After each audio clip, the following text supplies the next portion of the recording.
A monster grade 5 storm has slammed into India's eastern coastline. The cyclone made landfall in the state of Odisha. Winds gusting up to 127 miles an hour, ripped through trees and shattered glass doors. We'll take a closer look at the scope of the devastation right after the news summary. Here in the U.S., record-breaking floods in the Midwest have now claimed the lives of at least 4 people. In Iowa, the Mississippi River swelled nearly 23 feet in Davenport, breaking the record set during the Great Flood of 1993. Floodwaters also inundated communities farther south in Burlington.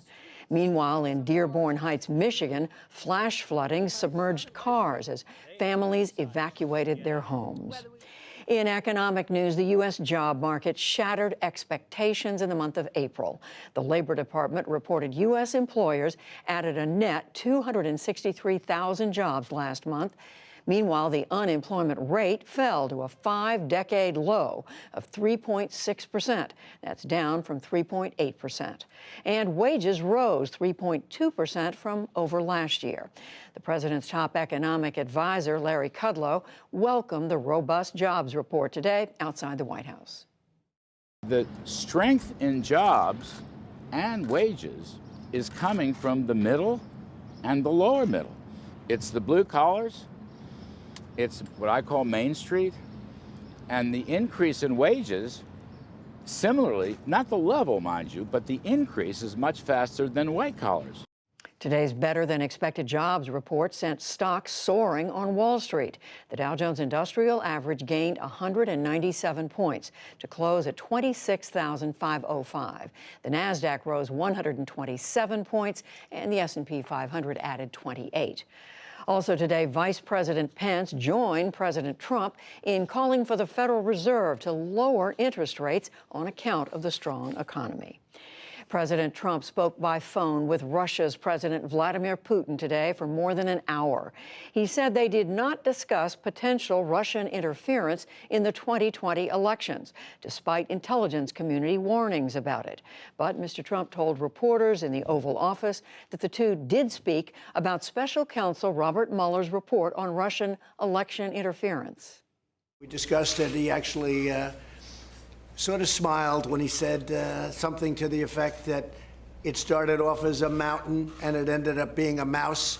But he knew that because he knew there was no collusion whatsoever. President Trump said much of their phone call focused on the political crisis in Venezuela, and he stated that Putin was not looking to get involved. But that contradicts comments that U.S. Secretary of State Mike Pompeo made Tuesday when he blamed Russia for convincing Venezuela's president, Nicolas Maduro, to remain in Venezuela. Moscow backs the Maduro regime, while the U.S. supports opposition leader Juan Guaido. The chairman of the Judiciary Committee in the House of Representatives, Jerry Nadler, has set a new Monday deadline for Attorney General William Barr to hand over Special Counsel Robert Mueller's full unredacted report. In a letter, Nadler threatened to hold Barr in contempt if he doesn't comply with the request.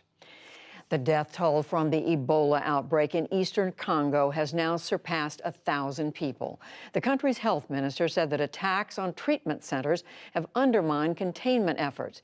85 health workers have been wounded or killed since January. The outbreak began back in August and is the second deadliest in history.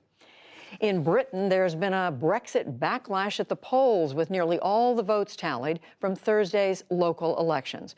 More than 1,300 of Prime Minister Theresa May's Conservatives lost their seats, along with over 80 lawmakers from the opposition Labour Party. Meanwhile, the pro-European Union Liberal Democrats won more than 700 seats in the party's best showing since 2004. Its leader hailed the outcome. Well, I'm just celebrating a really great result here. Chelmsford, Essex, but this story across the country. You know, the Lib Dems were written off at one point, but we're coming back very, very strongly. Every vote for the Liberal Democrats is a vote for stopping Brexit. Absolutely clear, unambiguous, honest. Prime Minister May conceded that the election results have sent a message to the Conservative and the Labour parties to, quote, just get on and deliver Brexit. A federal court in Cincinnati has ruled that Ohio's congressional map is unconstitutional. It determined the district boundaries were manipulated by Republican map makers to their advantage and ordered that the map be redrawn before the 2020 elections. And a passing to note, Peter Mayhew, the British-born actor made famous for his role as Chewbacca in the Star Wars films, has died. The furry Wookiee warrior was the loyal companion to Harrison Ford's Han Solo. Though Mayhew was always in costume, his guttural roars became iconic. Peter Mayhew was 74 years old. Still to come on the NewsHour, a deadly cyclone makes landfall over coastal India. New revelations about the FBI's counterintelligence investigation of the Trump campaign. The Trump administration expands the rights of health care workers to deny treatment on religious grounds, and much more.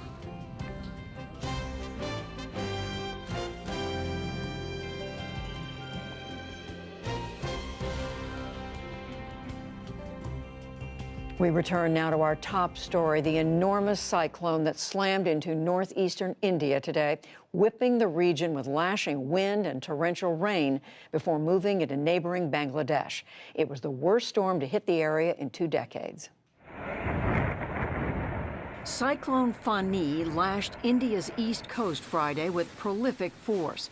Sustained winds of 127 miles an hour battered coastal areas, destroyed homes, tore apart roofs, toppled electrical lines, and knocked out power across the region. This one is the most severe tropical cyclone I've experienced. The storm came ashore Friday morning near the town of Puri as an extremely severe cyclone. It is now tracking northeast past Kolkata and toward northwest Bangladesh. Inland driving wind shattered glass doors and windows at a local college. Gusts even toppled this crane onto nearby houses. Indian officials say unprecedented evacuation efforts have been underway. Some 1.2 million people have been forced from their homes in low-lying areas to 4,000 temporary shelters. The situation is very bad. There are no arrangements. We only have a place to stay. Transit across the region is disrupted as well. Rail lines closed and at least 200 trains were canceled across India, leaving travelers stranded. Since last night, we have been sitting here. We are not getting any trains. We are just sitting, and our money is also gone. What do we do? In Kolkata, the major regional airport closed for a time. In some places, residents have come out to clear fallen trees. Relief efforts are underway with more than 50 rescue teams dispatched. India's Coast Guard is out distributing aid to survivors via helicopter and ship. The Navy, Air Force, and Army on high alert. The most devastating cyclone in recent memory to hit India landed in 1999 with heavy rain and winds more than 170 miles an hour. It killed 10,000 people. With Bangladesh in this storm's path, 60 million people are potential targets. Authorities there have already evacuated 400,000 to shelters. Snigdha Chakraborty is the Bangladesh country manager for Catholic Relief Services. She says the nation faces severe flood risk, especially in low-lying areas. The rains have already started, and the river dikes are getting damaged because of the high rise and the high water. The primary aim is now to evacuate the people to the safest cyclone shelters. She adds the more than 1 million Rohingya refugees from Myanmar who are living in Bangladesh are also at risk. They live in makeshift housing at camps in Cox's Bazar and will yet again have to relocate. They are already living in sort of temporary shelters, although they are strong enough for the time being, but it will also give them a mental kind of, I would say, stress, anxiety that how they will live again. As the cyclone moves northeast this weekend, heavy rain and strong winds are expected to persist.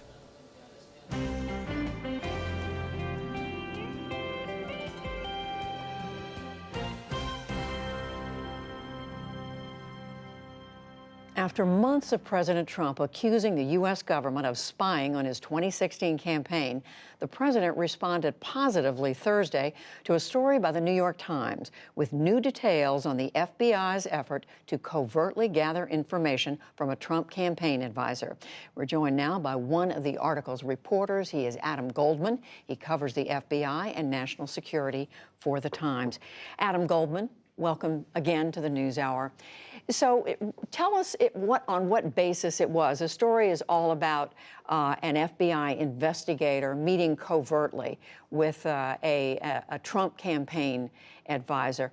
Tell us, how did this come about? How unusual was it? Well, I don't think it's particularly unusual if the FBI believes there's wrongdoing and they need to get to the bottom of this. You know, they typically might send in an investigator like this woman in alongside an informant to figure out what happened. And that's exactly what they were trying to do. The FBI was trying to understand, you know, was George Papadopoulos, this foreign policy, this campaign advisor for Trump, you know, in some way working with the Russians? And they thought that because they had received an allegation that, in fact, he was. So they moved quickly and aggressively to try to figure out, before the election ended, was he, in fact, working with the Russians? So what was the basis they were using? What evidence did they have that there was a reason to try to get in and know more about what he was up to?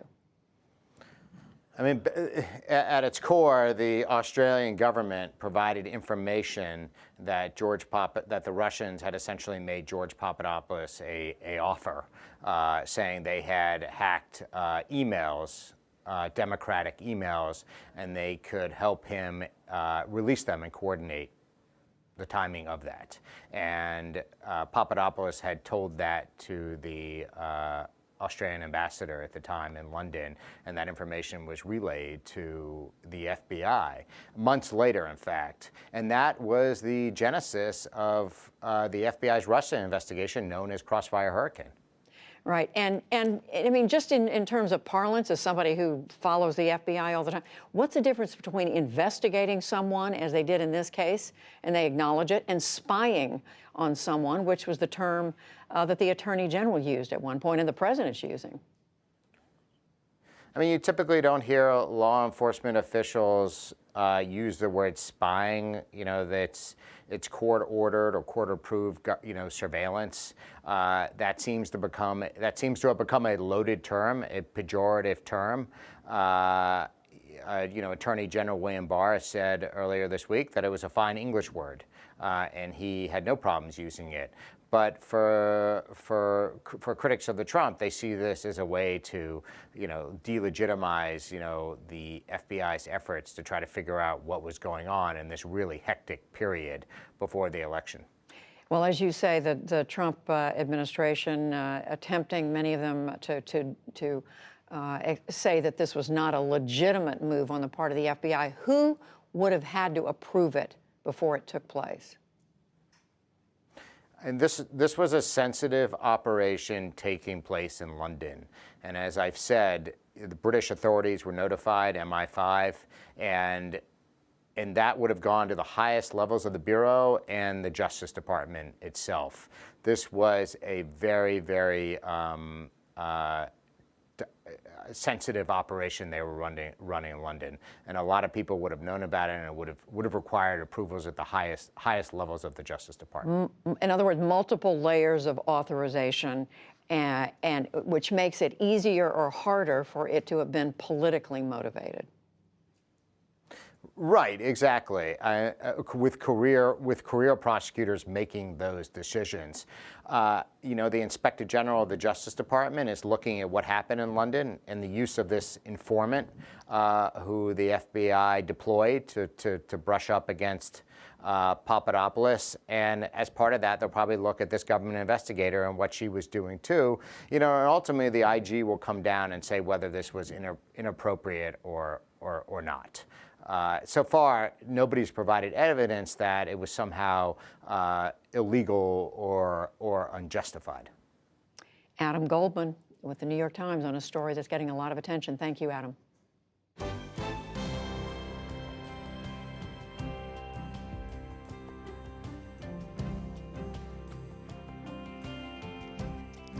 Stay with us. Coming up on the NewsHour, new questions about the relationship between gender and sports. Mark Shields and David Brooks analyze the week in Washington.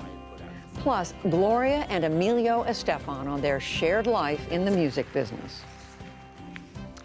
For many years, both political parties have agreed to exempt some healthcare workers from providing care and performing certain procedures they object to on religious or moral grounds.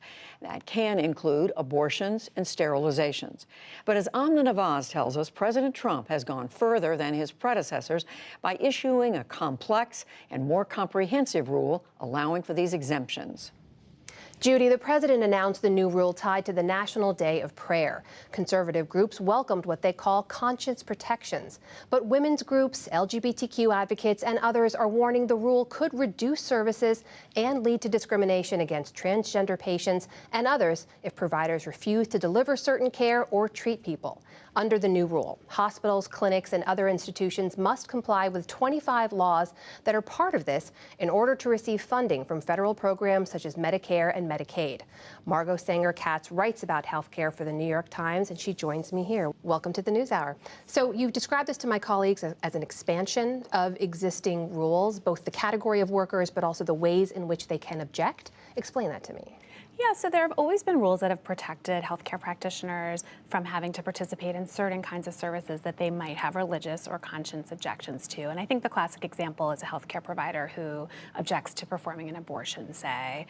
But what this rule does is it really widens the category of person who can have this kind of objection to include even, say, the scheduler in a medical office who might not want to schedule a patient for a certain procedure, all the way up through the board of directors of a hospital that might say this hospital will not perform certain services, will not offer them to our patients. So the kind of groups of people who can object to things on conscious basis have grown. And the other thing that this rule does is that it provides more enforcement kind of processes and more punishments. So if a hospital fails to protect the rights of its religious worker, then it could be punished pretty substantially, potentially losing a lot of its federal funding. So obviously critics of the rule, opponents to it, say that this just means there's a lot of ways that people can actually discriminate against certain categories of communities. So what are some of those examples that they cite as places where people can come in contact with the healthcare system and be denied services they should get? So I think there are a lot of concerns. We don't know exactly how this is going to play out on the ground, but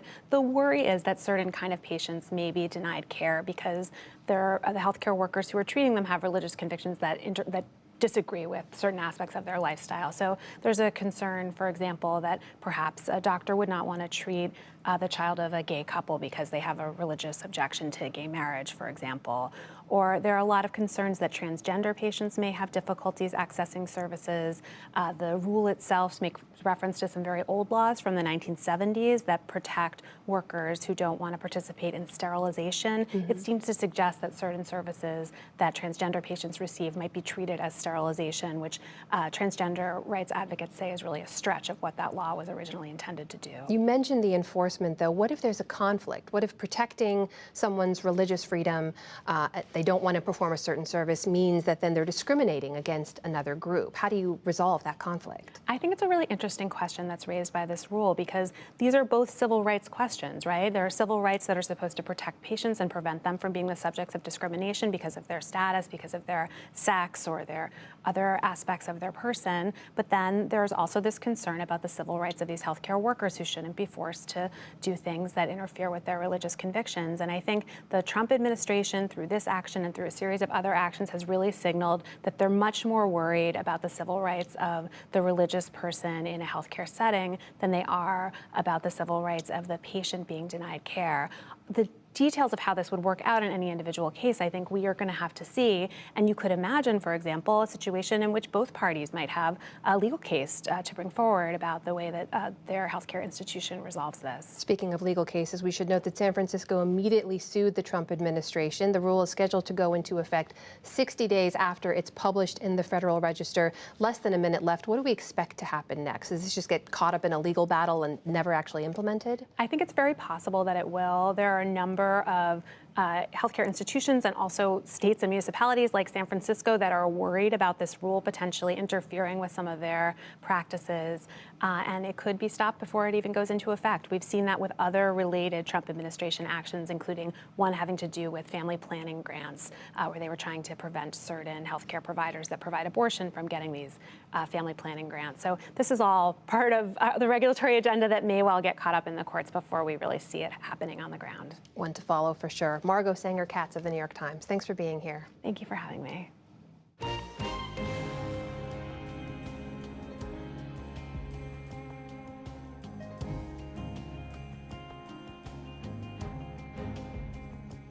All over the world today, men and women compete in high-level athletics. But to keep competition fair, they almost always compete separately.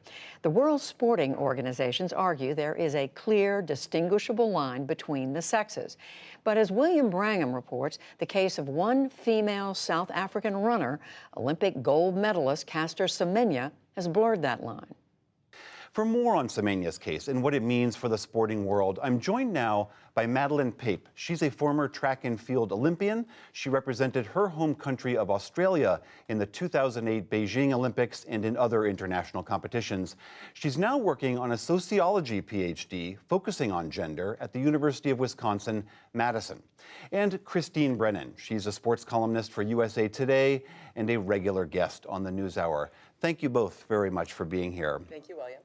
Madeleine, to you first. You have raced against Miss Semenya, and you have a sense of how fast and what a remarkable athlete she is. What did you make of this ruling saying if she wants to keep racing, she has to start taking drugs to suppress testosterone? I was disappointed with the decision by the Court of Arbitration for Sport. I think Caster Semenya has really been on a journey over the past 10 years since we first saw her compete on the international level. And the sport as well has been on a journey. And I think contrary to how this is being represented sometimes, there actually is a great diversity of opinion about this topic. And a lot of people have changed their views about sex and testosterone. So I was really hoping that Semenya would be the athlete that put an end to these kinds of practices in sport, and that the Court of Arbitration for Sport would make a ruling that reflected the journey that we've been on as a sport since 2009. What is it you think that the court specifically got wrong? Look, it's difficult to say because we don't have a full account of how the court made its decision.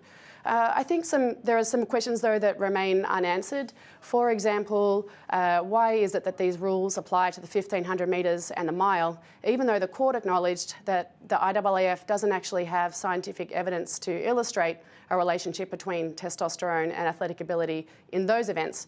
So I think that has gone unanswered, and I also think there has to be more discussion of the scientific debates that continue to surround this idea that testosterone has a clear relationship to athletic ability. That scientific discussion is ongoing, as we've seen in the last few days.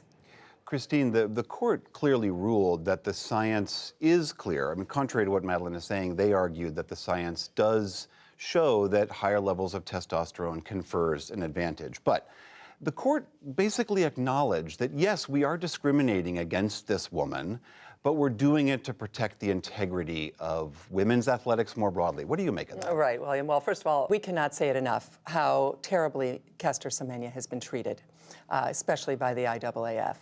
This is a woman who is so important in her country, obviously a woman of color in South Africa. We know our history there. And for her to be dragged through 10 years, basically, of uncertainty when she was born this way is astounding, and the lack of leadership there is remarkable. Having said that, this is a conversation that I think we're going to be having for the next 30, 40, 50 years. A conversation about exactly, well, one, the level of testosterone that we would like to see allowed in women's and girls' sports.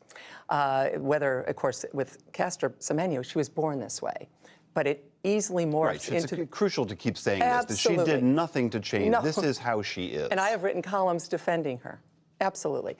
But the important point is there is a larger conversation.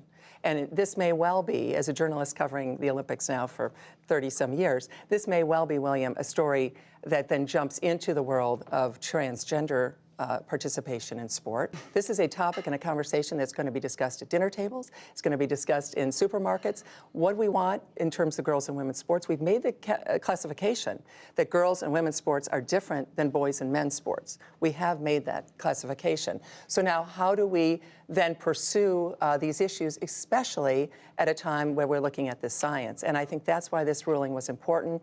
And discrimination, again, against Caster Semenya is so unfortunate. There is a larger pool here to also look at and to wonder about discrimination against those athletes.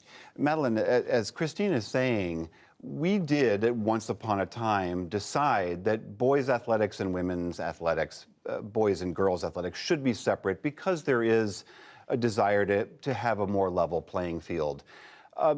Caster Semenya's case seems to force us to really reconsider that. Yeah, that's right, and I think I appreciated Christine saying that. I mean, I think one of Semenya's legacies is going to be that she has led us towards this this conversation and this reflection on how we feel about sex and testosterone in elite sport. I think in response to Christine's answer earlier, it's important to be clear that transgender women and women with high testosterone are subject to distinct sets of regulations, and changes in one set of regulations doesn't necessarily have implications for the other. There's no doubt that we have to have a larger conversation as a sport about the place and the rights of transgender women who haven't been given a fair hearing in terms of it being a compassionate and informed conversation. But I do think that women with high testosterone need to be judged on their own terms, and that people shouldn't be bringing their feelings about transgender women into this conversation. And I think we can all agree that we have women's sport as our top priority, and we want what's best for women's sport. We may disagree on how to get there, but we all want what's best for women's sport. I take my lead on this issue from the Women's Sports Foundation here in the United States and advocates like Billie Jean King, who have come out in support of Caster Semenya and who are encouraging us to see her contributions to women's sport as a positive and something that we should celebrate. Christine, in elite sports elsewhere, I'm thinking of Usain Bolt, LeBron James, Simone Biles, Michael Phelps. Those people are, of course, extraordinary athletes, but they are also near physically perfect for their particular sports. Mm-hmm. We don't look at their abilities and think of it as an unfair advantage. We just think of it as part and parcel of their greatness. Why do you think we think of Caster's case differently? Yeah, we haven't made a classification for many of those categories that you just described. For example, Michael Phelps' feet, like flippers, certainly helped him win all those gold medals. And his enormous wingspan. Exactly, and his torso. So if we had a classification for foot size, and I'm not, I think you know me well as a journalist, I take this very seriously, so I'm not making light of this, but if we did, then Michael Phelps would be in a different category than some of the other swimmers. But we don't do that. We have decided, society has decided, our culture, William, has decided to make categories for men's and women's sports and separate them. We basically have segregation. Now, by the way, transgender rights are hugely important to me. And I think it must be said, because anytime you delve into what, as I said, is a complex conversation that's going to be going on for a long, long time, you want to make this crystal clear. I, of course, support transgender rights. I absolutely do. The question is, what are we going to, what do we want to see out of women and girls sports? And is there a limit on testosterone involving participating in women's and girls sports? And we have seen, for example, with the NCAA and the International Olympic Committee and others, they say if you are going as a transgender person, and again, Caster Semenya is not transgender, but to take the conversation further, if you are transgender and you are a woman, then you need to take some hormones so that your testosterone level is lower. We have seen leagues say this. Maybe this will go to the Supreme Court at some point, and as a journalist, I plan to cover every second of this. But I would also say this, that if you think of Caitlyn Jenner, of course, Bruce Jenner won the Olympic gold medal in 1976, before I started covering the Olympics, in the decathlon, and was one of the great heroes in sport around the world, cover of Sports Illustrated, et cetera.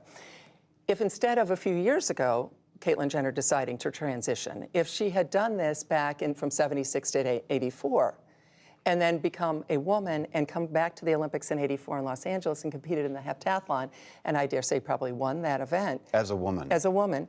we would have had a fantastic and interesting and riveting conversation about this then.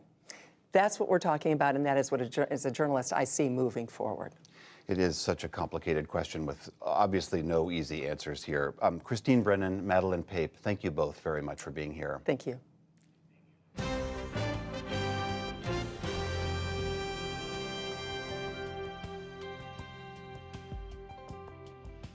From the Attorney General's testimony in front of the Senate Judiciary, his refusal to appear before the House committee, and a growing 2020 field, it's been another busy week in Washington. Here to assess it all are Shields and Brooks. That is syndicated columnist Mark Shields and New York Times columnist David Brooks, who's joining us tonight from San Francisco. Hello to both of you, David and Mark. Let's start by talking about that phone call that we learned about this afternoon, Mark. The president on the phone over an hour with Russia's President Vladimir Putin. We are told the president himself said they talked about Russian interference or alleged interference in the 2016 election, but completely dismissed it. He said the two of them agreed that the Mueller report was a waste of time, in so many words, and that the whole Russian belief that the Russians did anything wrong was a hoax. Well, the president has ended the discussion. That's it, Judy. I mean, it's over. I mean, ignoring the findings of the CIA, of the NSA, of the intelligence agency, the Center for National Intelligence, former Ambassador Dan Coats, the Director of National Intelligence, all of the American agency, including General Jim Mattis, the Secretary of Defense, and Secretary Pompeo, Mike Pompeo, when he was CIA Director, all concluded that Russia had interfered. But when asked by Kristen Welker today, did you talk about meddling? And part of Russia, the president accused the NBC correspondent of being rude by asking such a question. So that's where we are. David, I mean, does it undermine what Robert Mueller did, that the president continues to say this whole thing was a hoax? Well, it certainly undermines American democracy. It's like having a conversation with the Japanese emperor in 1942 and not mentioning Pearl Harbor. It was an invasion of this country, an invasion of our democratic process, and every American in our country except one understands that. And so Trump wonders why people investigate the idea of Russian collusion and the idea that he's somehow tied to Russia in some nefarious way. Well, this is why they do it, because in public and in the way he conducts himself, he acts like someone who is in collusion with Russia. And there was probably no collusion, but he certainly acts that way. And you just wonder a few things. You wonder what Putin is thinking when he doesn't get challenged, when he does something like this. And then you wonder what exactly is the motivation here. Does Trump just like Putin personally? Is there an actual strategic thought behind these decisions? It's kind of baffling. And we are told that it doesn't appear the president brought up any concerns about the Russians interfering in 2020, which, Mark, as you said, other officials have said. But, I mean, somebody who was before the Congress this week because of the Mueller report was the Attorney General, William Barr. Mark, he spent hours answering questions before the Senate Judiciary Committee. It was very contentious when Democrats were asking questions, but he held his ground. He said he defended the way he handled Robert Mueller's report. And this came just hours after we learned that Mueller had stepped in to tell the Attorney General he didn't like the way the report had been characterized. That's right. Judy, I have to say that the Attorney General finally, the president got an Attorney General he wanted.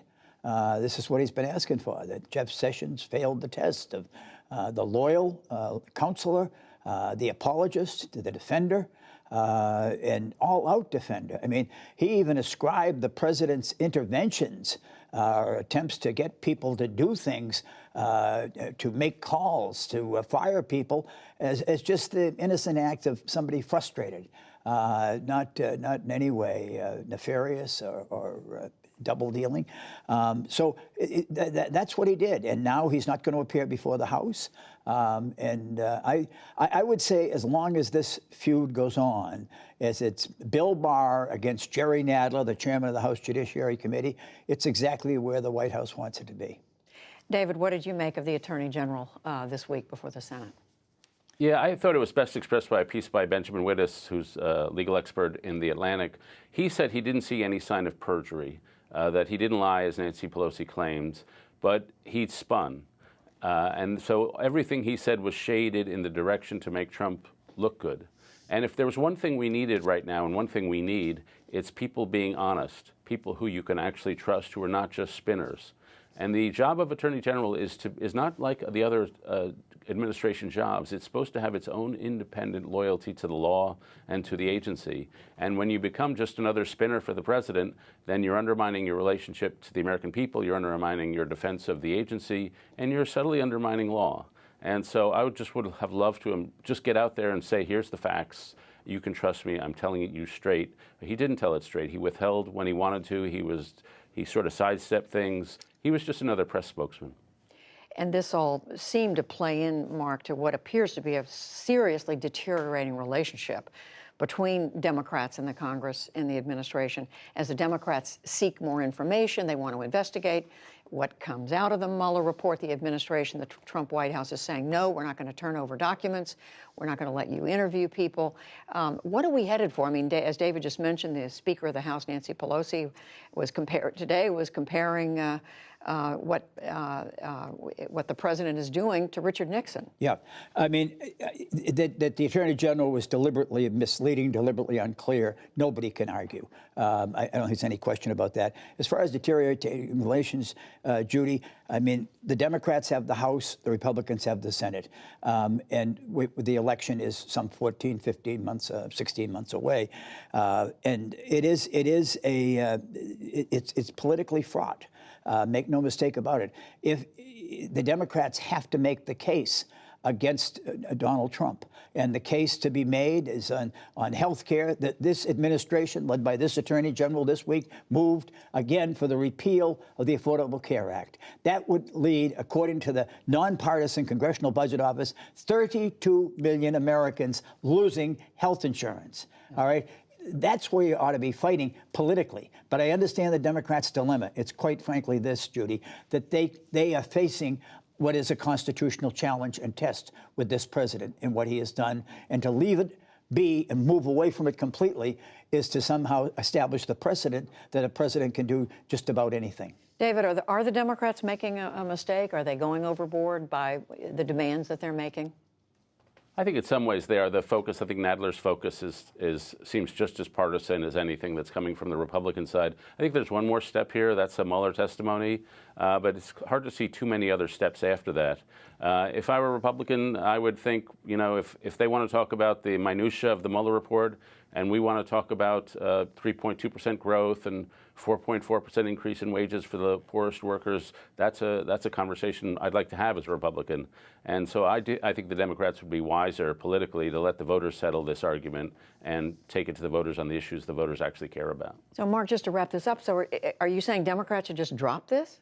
No, I don't think they drop it. I think quite bluntly, Judy, that Chairman Nadler has come across as almost on a personal vendetta against Donald Trump. I think there's hearings to be held. I think the Bob Mueller hearings. I mean, I don't know, for example, why they just didn't have Attorney General Barr in, and then if they wanted to turn it over to a staff attorney to ask questions at some point, let the Attorney General get up and barge out. I mean, why get into this back and forth if you really want to hear what he has to say? And that's what it's become. Yes, no witness should be able to determine exactly what the conditions are under which that witness will appear. But listen, I think a Bill Barr, Jerry Nadler, with the best unemployment record in 50 years, is a plus for the White House. And that's not exactly where you want the Democrats to be right now. David, just quickly, any middle ground here? I don't think so. I haven't seen much middle ground in Washington in a few years, so I don't think so. Well, let's move on just quickly, both of you, to 2020. Joe Biden jumped in the race over a week ago, but he made his first big campaign appearance, David, this week in Pittsburgh. He's making a clear reach to voters who are working class, who are members of labor unions and others. Is that a smart approach for him? And by the way, we've now got close to 23 Democrats who are talking about running for president. Yeah, first, I think Biden is taking the smart approach, and it's paying off for him. I think a lot of us were stunned by how well he's done in the polls since he announced. He's very strongly ahead. He's tied with Bernie Sanders among Democrats who call themselves very liberal. He's strong in the center. He's strong on the right of the party. He's strong across the board. He's especially strong with minorities. 50% of minorities, African-American voters support him. He's opened up, it's very early, he's opened up a very compelling lead. So his strategy is clearly working. As for the number of candidates, I'm beginning to think it's a problem. You know, you have a dinner party, you think how many people can we have a good conversation with? 22 is not the right number. And I think if we have that many candidates, first, they're going to have to do desperate things to win attention. And second, we in the media are going to act as gatekeepers. We're only going to pay attention to a few, and we'll be the gatekeepers and not the voters. So I'm sort of worried about what's about to happen. What about that? I want to ask you about Biden, but also about this notion that there are so many candidates who are making a serious run. Judy, there's so many candidates for a very simple reason. In the last Gallup poll before the election of 2016, the first time in American history, both candidates were rated personally unfavorably by the voters. Donald Trump was 36% favorable, 61% unfavorable. He had never served a day in public office, either in civilian or military life. He had no experience, and he won. An unpopular man. I'm a congressman, 3 terms. I'm a county commissioner. Why shouldn't I run? If I could be one of the 2 people on the field against him in November, I can beat him. That encourages all kinds of people who never thought, quite frankly, of running in the past to run. David is right. The idea of the press being the gatekeepers is a rather sobering and unreassuring prospect based upon the great job we did in 2016 with Donald Trump in particular. So I think that's a problem. The other problem is that somebody could win in that big a field with 33, 35%.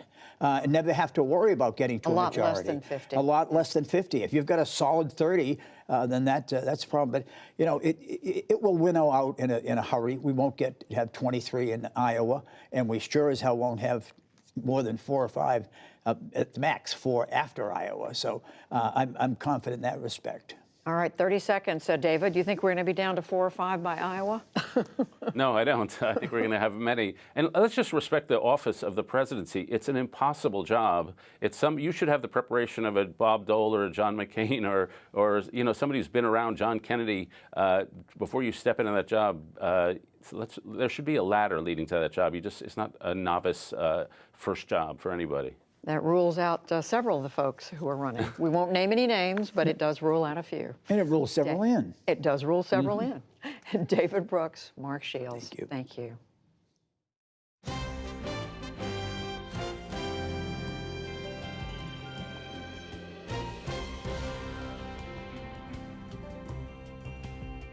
Later this evening on PBS, a special honoring Gloria and Emilio Estefan for winning the Library of Congress Gershwin Prize for Songwriting.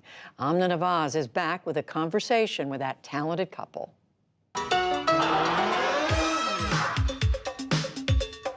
That beat. It is instantly recognizable. Come on, shake your body, baby, do that conga. No, you can't control yourself any longer. 1, 2, 3, 4. Sounds from the 1980s that dominated radio and MTV, making Gloria Estefan and her band, the Miami Sound Machine, including her husband Emilio Estefan, one of the most popular musical acts of the time.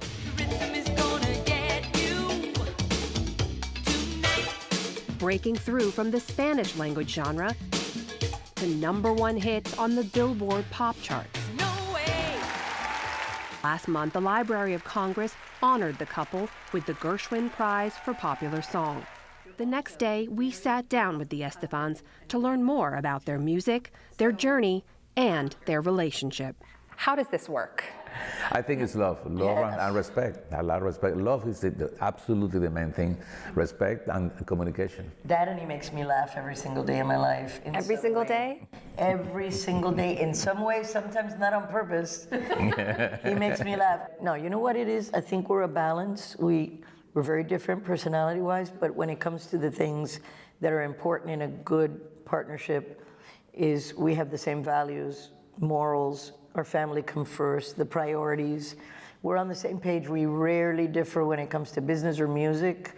So if you don't argue a lot, that really makes it for a great, great life and very fast. You really don't argue a lot? People will find that hard to believe. We don't. Your love is making the other person happy. Yeah, that's true. As long as, that's a secret. I mean, sometimes you don't do things if you think she's gonna get upset. And sometimes I do things that makes her happy. And I think that's been a secret. It was music that brought you together in the first place. It was. They've been playing around town. They just played for the mayor, so we're all excited. Oh, good, this guy's gonna come to give us pointers on how to do this thing. So he knocks on the door. We're at my friend's house, and they open the door, and in comes this guy with a giant accordion around, and in very short shorts, which made it look like he was naked because the accordion was covering the shorts. So I was sitting on the floor, and I remember looking up, and he has great legs. So that was the first thing I saw. It was very nice. And then a couple months after that, my mom dragged me to a wedding. I walk in, and there's this band, and everybody's having a blast. It's all this, it felt like a scene out of a movie for me, especially because there was a guy playing Do the Hustle on the accordion. Hello. The guy with the legs. It was him. I didn't recognize him until we kind of bumped into each other in a doorway, and I go, wait a minute, because I hadn't seen him with the band. I go, you're that guy. He goes, you're that girl. Then he asked me to sit in with the band that night, a couple songs. Then he asked me to join the band that night, but I said no.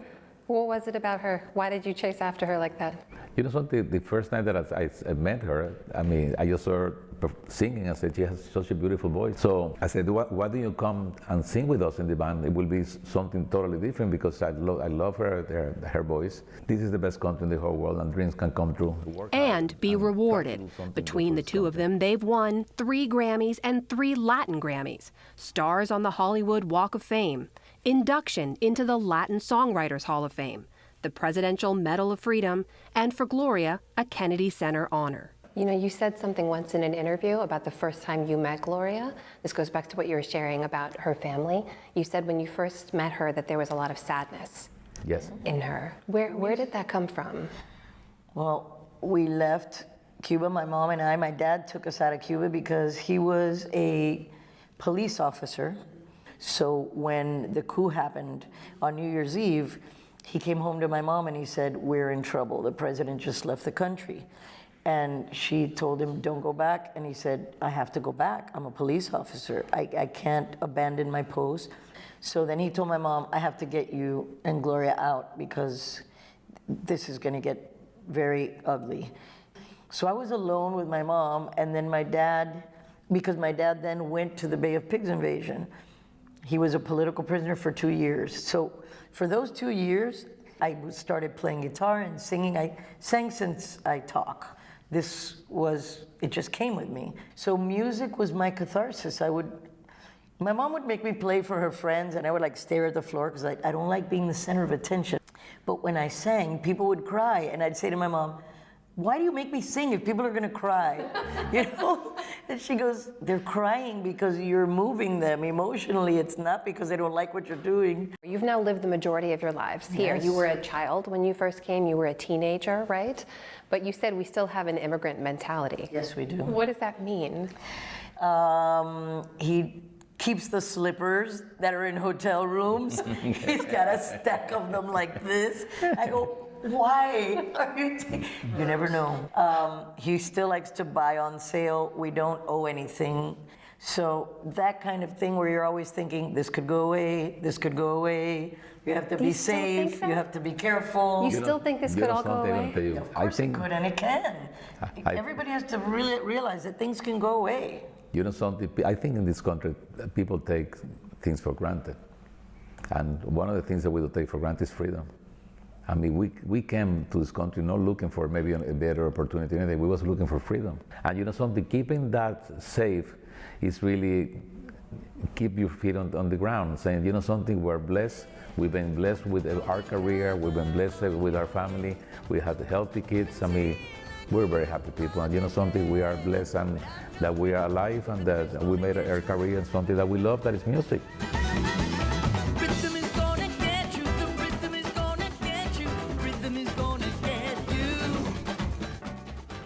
What a great interview. You can see tributes to the couple tonight right here on PBS. And before the Estefans, don't forget Washington Week. Robert Costa reports on the bitter legal fight on Capitol Hill, complete with threats of contempt and impeachment. That's coming up on Washington Week. And that's the NewsHour for tonight. I'm Judy Woodruff. Have a great weekend. Thank you and good night.